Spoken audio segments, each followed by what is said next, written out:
বললোই ও যে ছোটবেলা থেকেই ঠাকুর অনেক চঞ্চল এবং দুষ্টু প্রকৃতির ছিল, কিন্তু তার সঙ্গে আমরা জানি যে ঠাকুর তার মায়ের প্রতি যে ভালোবাসা ছিলেন সেটা অটুট ছিল, তার মাতৃভক্তি অটুট ছিল এবং তার সাথে তিনি অনেক দয়ালু প্রকৃতিরও ছিলেন। তিনি অনেক সাহায্য করতেন সবাইকে। তো এরকমই একদিন সে বিদ্যালয়ে যায় এবং সে বেঞ্চে বসতে যায়। সে বেঞ্চে বসতে খেয়াল করে যে ঠান্ডা মানে শীতের বেলা ছিল এবং সে বেঞ্চে বসতে ইয়ে করে যে নোটিস করে যে তার বেঞ্চটা খুব ঠান্ডা এবং সে তার প্রত্যেকটা বন্ধুকে বলে যে তার গায়ের জামা খুলে পিছিয়ে বসতে, কিন্তু সবাই মানা করে।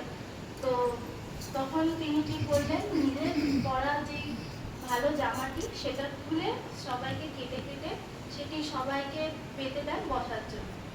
তো ঘরে ফিরতে যখন তার মা জামা দেখতে পান না এবং সবাইকে তাকে জিজ্ঞেস করেন যে কি জামা কই, তো তখন সে বলে যে আমি আমার সব বন্ধুদের ঠান্ডা লাগছিল বলে আমি আমার জামাটা কেটে সবাইকে বসতে দিয়েছি। তো আমরা এটা দেখতে পাই যে ঠাকুর তার মায়ের থেকে যতই বকা যতই মার খান না কেন তিনি তাও সবাইকে অনেক সাহায্য করতেন, সবাইকে অনেক ভালোবাসতেন এবং মাকেও অনেক ভালোবাসতেন। তিনি মায়ের থেকে এত বকা খেয়েও তিনি তার মাকে অনেক ভালোবাসতেন।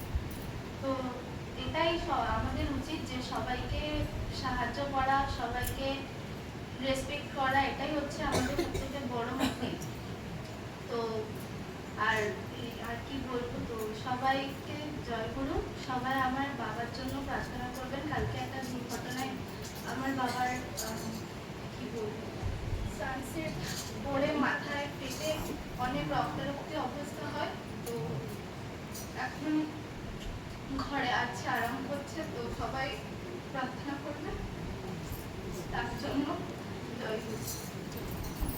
জয় গুরু। আপনারা শুনলেন আমাদের তাপসীর বাবা খুব অসুস্থ, প্রতি প্রত্যেকে প্রার্থনার সময়